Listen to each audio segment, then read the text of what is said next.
3. So far we've warmed up your body, getting a little bit of that sense variable in your different fascial lines. We've gone through your frontal line, your lateral line, your spiral line, and that posterior line. So that was with the band.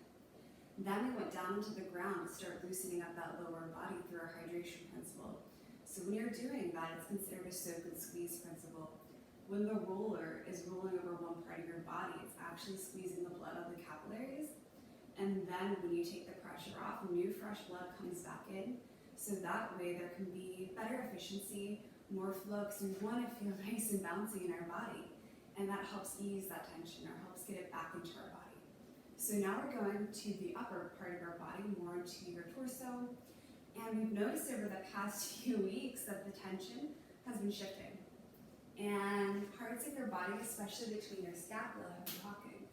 So this will help with the motion. It's a nice to have. So we'll sit down on the mat, place the roller behind you, and it will go right behind the ribs and down right below your shoulder blades. Hey, Ella. You'll place your hands behind your head to warm up the body here. Make sure your abs are pulling in, belly button's pulling down towards the earth. Feel pressure in the weight of your head and your hands.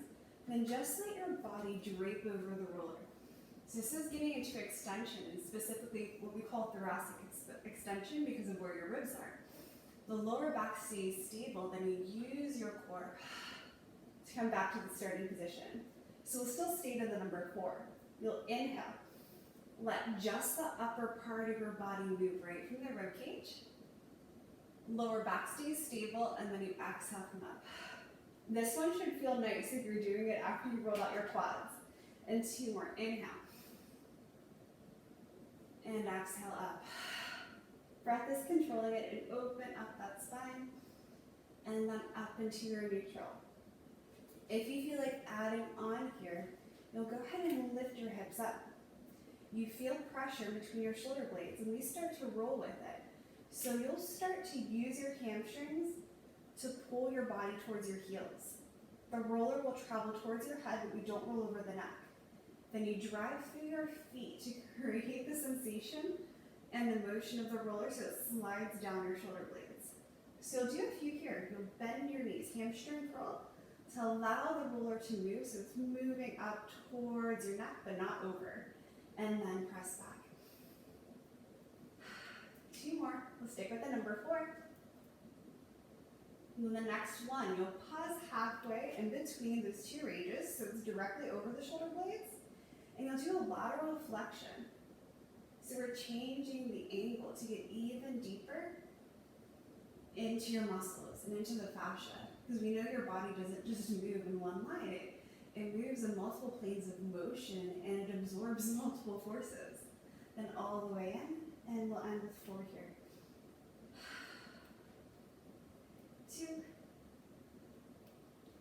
2 more. And last one, and we'll lower the hips down. And then we'll roll onto our side. And this is targeting our lats.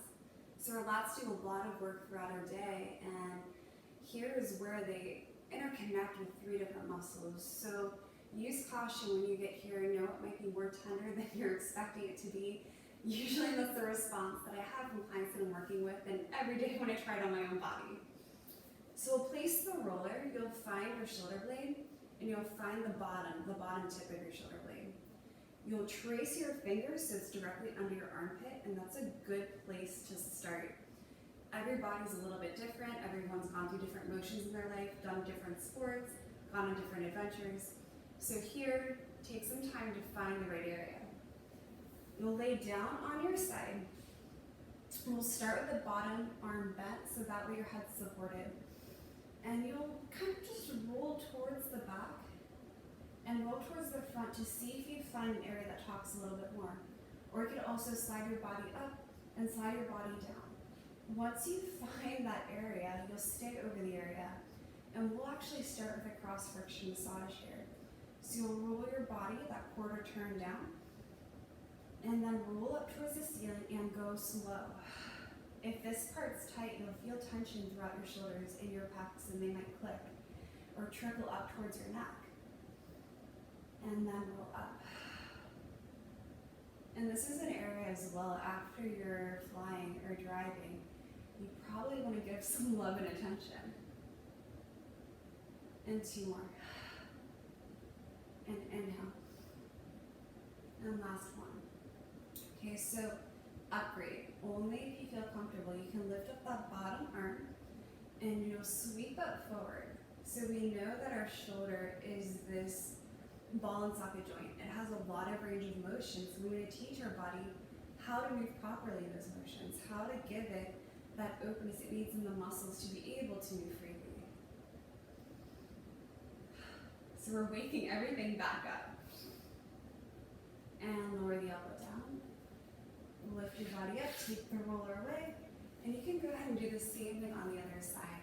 We will build in more upper body later. This will give you a good start building that morning routine.